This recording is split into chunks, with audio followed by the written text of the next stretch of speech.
हमारा क्या पिता दीजिए, हम लोग से वादा करते हैं कि हम बहुत कुछ करके दिखा देंगे। हाँ बोलो।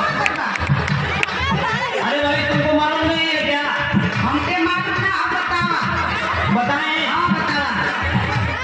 श्रीमान आप लोग का वोट रद्दी पाएंगे।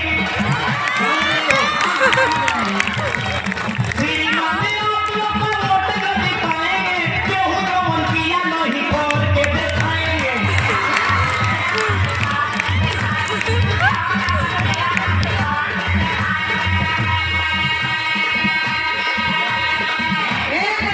कौन बड़ा बड़ा आवाज सुन ले। हाँ सुना हमारे